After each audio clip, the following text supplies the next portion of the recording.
Hi, I'm Fizzy and welcome to my kitchen where we are making almond flour peanut butter cookies today.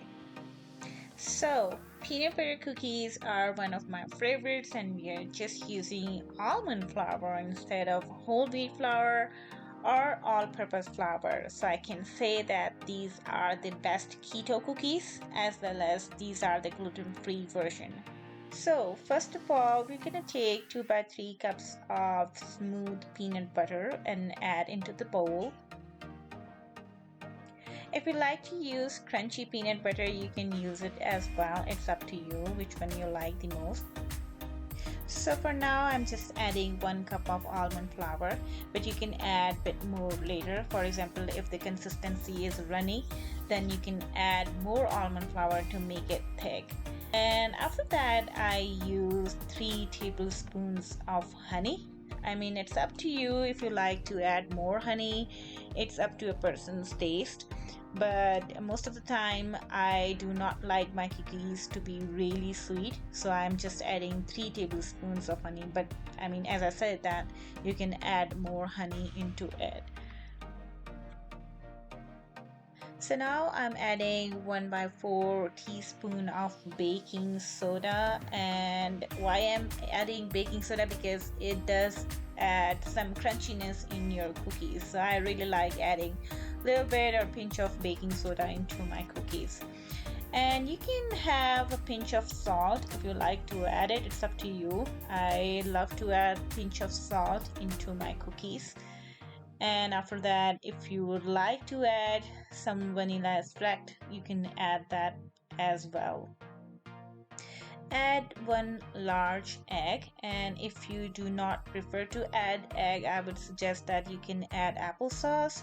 You can add chia seeds, and there is also one more measurement. I really don't remember, it's not on top of my head, but I'm gonna put into my description that I think maybe you can use vinegar, or there is some measurement. I really don't remember right now, but I'm gonna put into my description. But yeah, you can add those ingredients if you don't like to add egg into your cookies.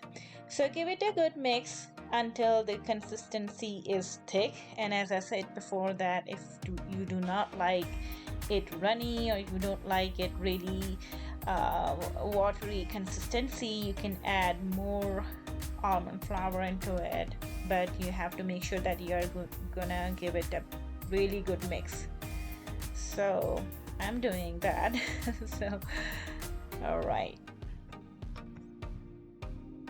so I added half cup of almond flour, and again, if you would like to make a little bit sweeter version of the cookies, you can add more honey into it as well, but I did not add honey at this point. And I'm gonna give it a really good mix until everything is mixed together really well.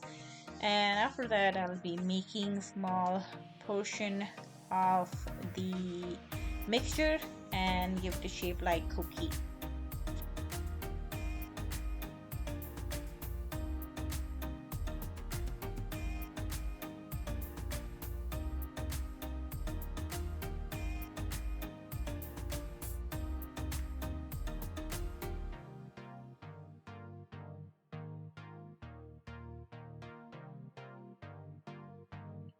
So the measurement provided in this recipe is gonna make I would say 11 to 12 cookies, and it's up to you if you want to make it a little bit thick or thin, but you can see in this video that I'm gonna give it a texture, and it's up to you if you like to use fork or if you like to add any texture, but I like to add this type of texture from this sieve, and I wanted to try that how it's gonna look.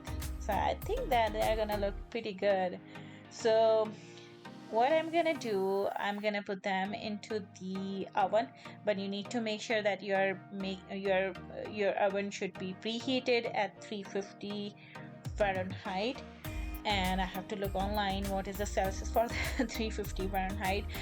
But yeah, you have to preheat your oven and then bake them at least for 10 to 11 or 12 minutes, but you have to keep checking them, and I hope that they're not gonna burn. I mean, my cookies were not burned.